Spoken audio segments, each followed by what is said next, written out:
महर्षि वाल्मीकि के कर्मभूमि, माता सीता के शरण भूमि और लवकुश के ई भूमि पर हम सबके प्रणाम करतानी राज्यपाल श्री राजेंद्र अर्लेकर जी,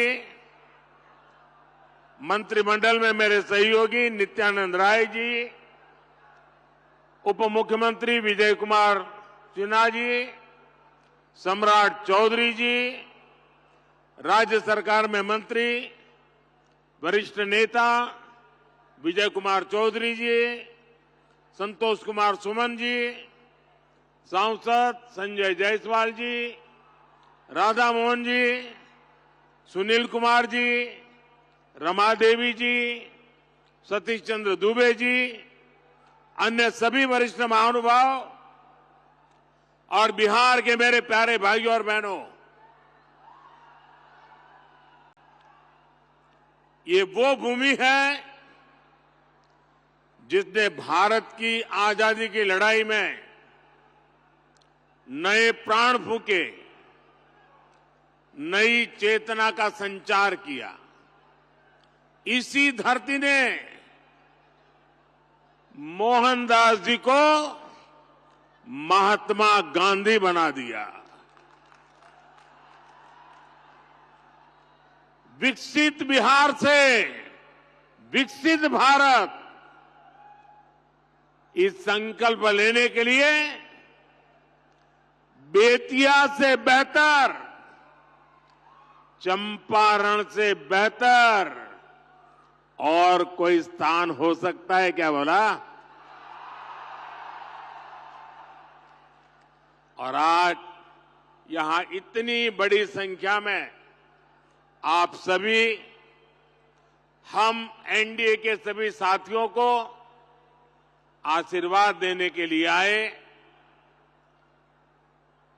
आज बिहार के अलग अलग विधानसभा क्षेत्रों, लोकसभा क्षेत्रों से भी हजारों लोग विकसित भारत संकल्प इस कार्यक्रम में अपने अपने स्थान पर जुड़े हैं।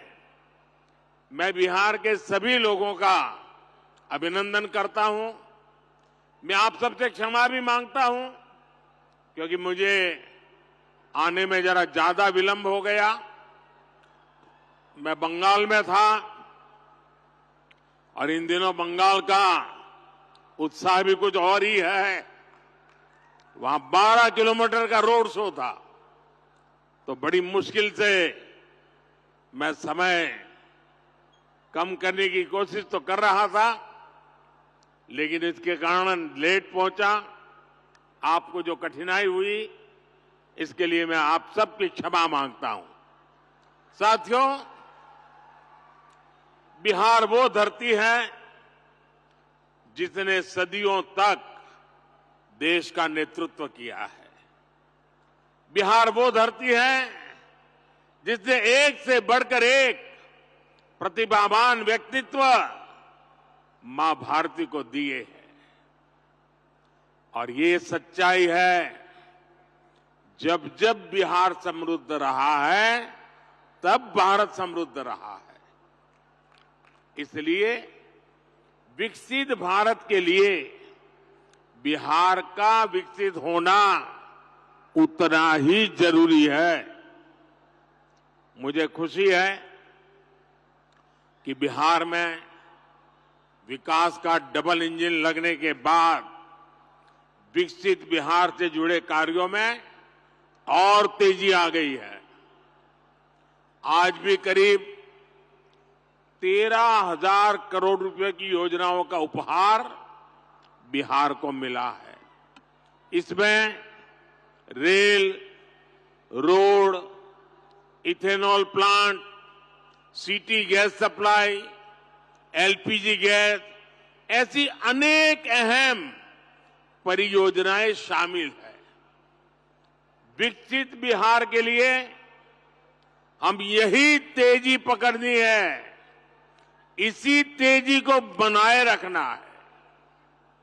आप सभी को इन परियोजनाओं के लिए बहुत बहुत बधाई।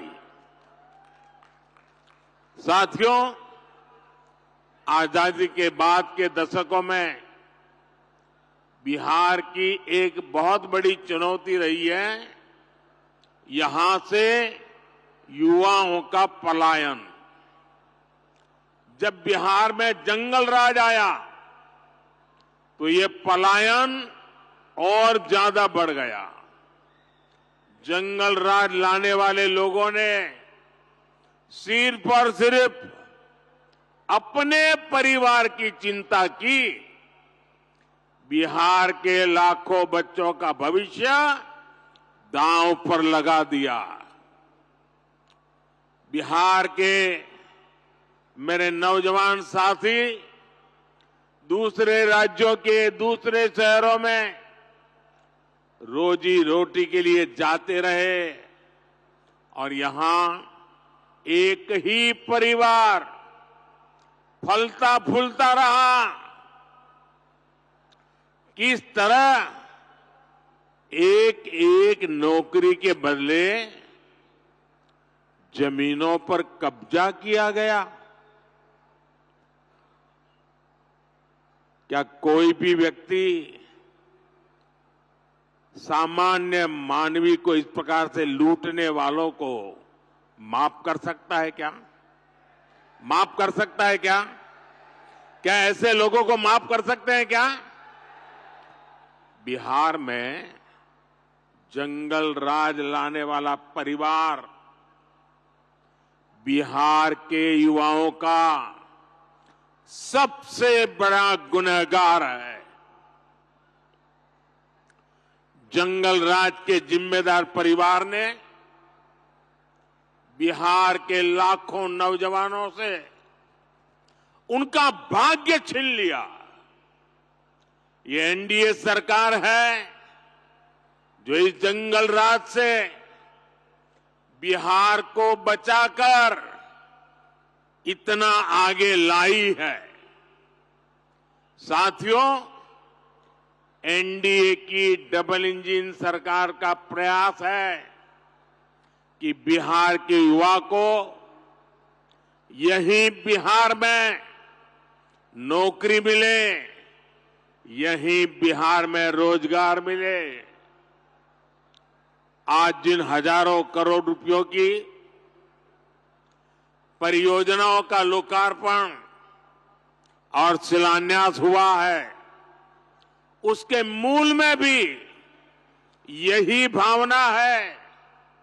आखिर इन परियोजनाओं के सबसे बड़े लाभार्थी कौन है? इसका सबसे अधिक लाभ उन नौजवानों को होगा जो अभी रोजगार करना चाहते हैं, जो स्कूल कॉलेज में पढ़ रहे हैं। आज गंगा जी पर 6 लेन के केबल आधारित ब्रिज का शिलान्यास हुआ है। बिहार में 22,000 करोड़ रुपए से 1 दर्जन से अधिक पुल पर काम चल रहा है, जिनमें से 5 पुल तो गंगा जी पर बन रहे हैं। ये पुल, ये चौड़े रास्ते ही वही तो विकास का मार्ग बनाते हैं, उद्योगों को लाते हैं। ये जो बिजली से चलने वाली ट्रेनें चल रही है, वंदे भारत जैसी आधुनिक ट्रेनें चलने लगी है, ये गति किसके लिए है? ये उन नौजवानों के लिए है जिनके माता पिता ने ऐसी सुविधाओं के सपने देखे थे। ये जो इंफ्रास्ट्रक्चर बन रहा है, ये रोजगार का बहुत बड़ा माध्यम होता है। इसमें मजदूर हो, ड्राइवर हो, सर्विसेज से जुड़े लोग हो, इंजीनियर हो, ऐसे अनेक क्षेत्रों के रोजगार इससे पैदा होते हैं। यानी ये जो हजारों करोड़ रुपए सरकार लगा रही है, ये पैसा बिहार के सामान्य परिवारों के पास ही पहुंचेगा। इससे रेत, पत्थर, ईंट, सीमेंट, स्टील ऐसे अनेक उद्योगों को, फैक्ट्रियों को, छोटे छोटे दुकानों को बल मिलने वाला है। साथियों, ये जितनी भी नई ट्रेनें चल रही हैं, पटरियां बिछ रही हैं, ये सब कुछ आज भारत में ही बन रहा है। मेड इन इंडिया है। यानी इसमें भी भारत के ही लोगों को रोजगार मिल रहा है।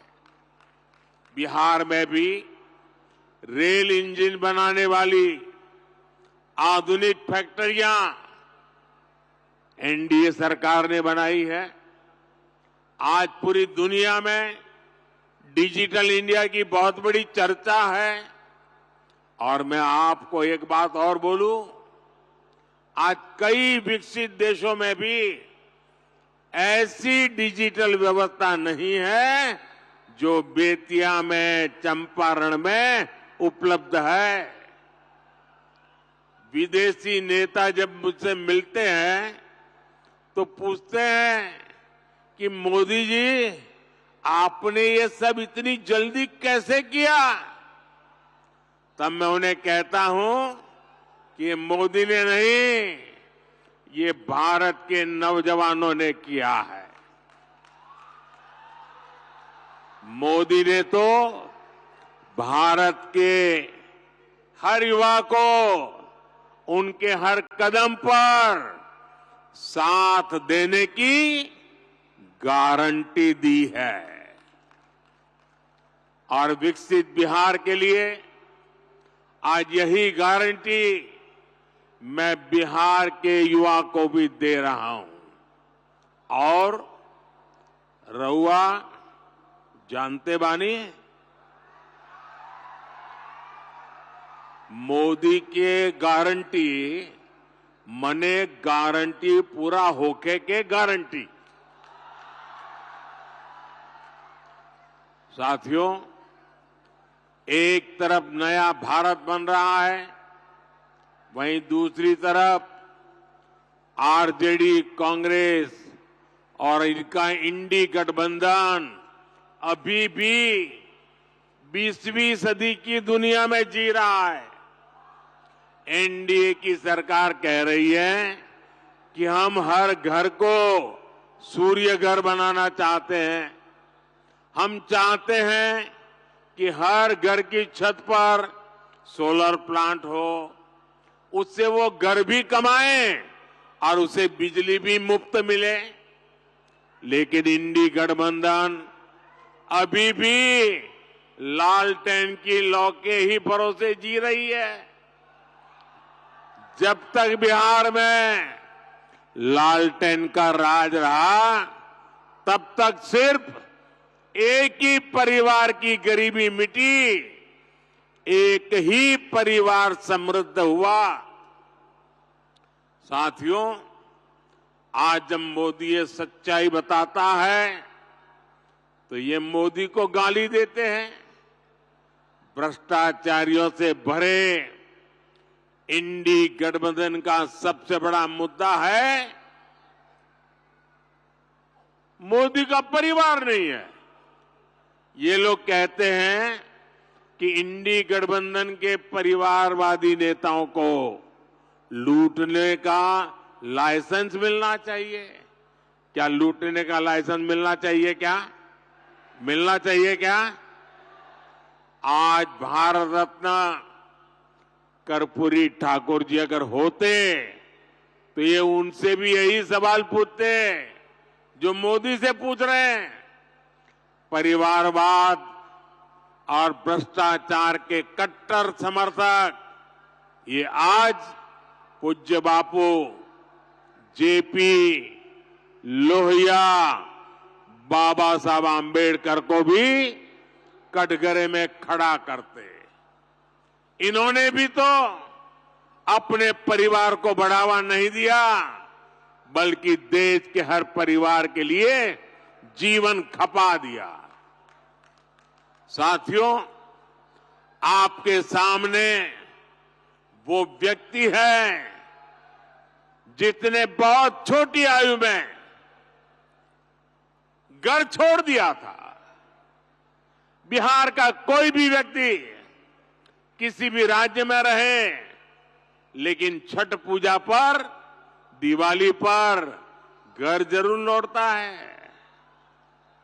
लेकिन वे मोदी जिसने बचपन में ही घर छोड़ दिया, मेरा कौन सा घर है जहां मैं लौटूं? मेरे लिए तो पूरा भारत ही मेरा घर है, हर भारतवासी मेरा परिवार है। इसलिए आज हर भारतीय कह रहा है, हर गरीब, हर नौजवान कह रहा है, मैं हूं मोदी का परिवार, मैं हूं हम बानी मोदी के परिवार। साथियों, मैं गरीब की हर चिंता खत्म करना चाहता हूं। इसलिए मोदी अपने गरीब से गरीब परिवार को मुफ्त राशन दे रहा है, मुफ्त इलाज की सुविधा दे रहा है। मैं चाहता हूं कि महिलाओं की जिंदगी से कठिनाइयां कम हो, इसलिए मोदी महिलाओं के नाम पक्के घर दे रहा है, टॉयलेट दे रहा है, बिजली पहुंचा रहा है, गैस का कनेक्शन लग रहा है, नल से जल की सुविधा हो रही है। ऐसी चीजों पर काम कर रहे हैं। मैं चाहता हूं कि मेरे देश के नौजवानों का भविष्य बेहतर हो। इसलिए मोदी रिकॉर्ड संख्या में मेडिकल कॉलेज बना रहा है, एम्स बना रहा है, आईआईटी बना रहा है, आईआईएम बना रहा है। ऐसे आधुनिक शिक्षण संस्थान मेरे नौजवानों के भविष्य के लिए बना रहा है। मैं चाहता हूं मेरे देश के किसानों की आय बढ़े, वो और सशक्त हो। इसलिए मोदी अपने अन्नदाता परिवार को ऊर्जादाता और उर्वरक दाता बना रहा है। आज बिहार समेत देश भर में इथेनॉल के प्लांट लगाए जा रहे हैं। कोशिश यही है कि गन्ना किसानों, धान किसानों की उपज से देश में गाड़ियां भी चले और किसानों की कमाई भी बढ़े। कुछ दिन पहले ही एनडीए सरकार ने गन्ने की खरीद का दाम 340 रुपये प्रति क्विंटल कर दिया है। कुछ दिन पहले ही एनडीए सरकार ने दुनिया की सबसे बड़ी अनाज भंडारण योजना शुरू की है।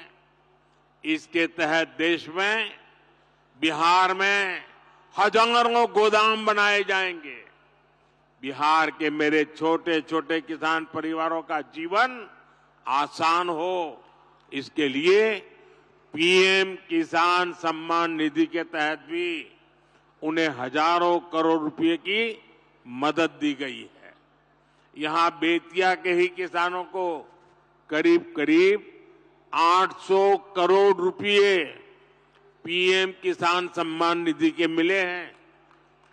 और इन परिवारवादियों ने आपके साथ क्या किया, इसका एक उदाहरण मैं आपको देता हूं। यहां बरौनी का खाद कारखाना कब से बंद पड़ा था? इन परिवारवादियों को कभी इसकी चिंता नहीं हुई। मोदी ने किसानों को, मजदूरों को इसे फिर से शुरू करवाने की गारंटी दी थी। आज ये खाद कारखाना अपनी सेवा दे रहा है और नौजवानों को रोजगार भी दे रहा है। और इसलिए ही लोग कहते हैं मोदी की गारंटी यानी गारंटी पूरा होने की गारंटी। साथियों, चुनाव में ये जो इंडी गठबंधन वाले हैं ना, उनको पता है अब वो कहीं के रहने वाले नहीं हैं और अपनी हार तय देख इंडी गठबंधन के निशाने पर खुद भगवान राम भी आ गए हैं। यहां बेतिया में मां सीता की अनुभूति है, लव कुश की अनुभूति है। इंडी गठबंधन के लोग जिस तरह प्रभु श्री राम और राम मंदिर के विरुद्ध बातें बोल रहे हैं, ये पूरे बिहार के लोग देख रहे हैं। और बिहार के लोग ये भी देख रहे हैं कि भगवान श्री राम का अपमान करने वालों का साथ कौन दे रहा है। यही परिवारवादी हैं जिन्होंने दशकों तक राम लला को टेंट में रखा। यही परिवारवादी है जिन्होंने राम मंदिर न बने इसके लिए जी तोड़ कोशिश की। आज भारत अपनी विरासत, अपनी संस्कृति का सम्मान कर रहा है, तो इन लोगों को इसकी भी परेशानी हो रही है। साथियों, ये क्षेत्र प्रकृति प्रेमी थारू जनजाति का क्षेत्र है। थारू समाज में प्रकृति के साथ प्रगति की जो जीवन शैली हम देखते हैं, वो हम सबके लिए सबक है। आज अगर भारत प्रकृति की रक्षा करते हुए विकास कर रहा है, तो इसके पीछे थारू जैसी जनजाति की भी प्रेरणा है। इसीलिए तो मैं कहता हूं कि विकसित भारत के निर्माण के लिए सबका प्रयास चाहिए, सबकी प्रेरणा चाहिए, सबकी सीख चाहिए। लेकिन इसके लिए एनडीए सरकार का 400 पार होना उतना ही आज जरूरी है कि नहीं है? कितना देश को तीसरी सबसे बड़ी अर्थव्यवस्था बनाने के लिए एनडीए गरीबी से लोगों को बाहर निकालने के लिए एनडीए युवाओं को रोजगार के नए अवसर देने के लिए एनडीए गरीबों को पक्के घर देने के लिए एनडीए 1 करोड़ घरों में सोलर पैनल लगाने के लिए एनडीए 3 करोड़ लखपति दीदी बनाने के लिए एनडीए देश के कोने कोने में वंदे भारत ट्रेन चलाने के लिए विकसित भारत विकसित बिहार के लिए एक बार फिर आप सभी का मैं बहुत बहुत धन्यवाद करता हूं। मेरे साथ बोलिए, भारत माता की।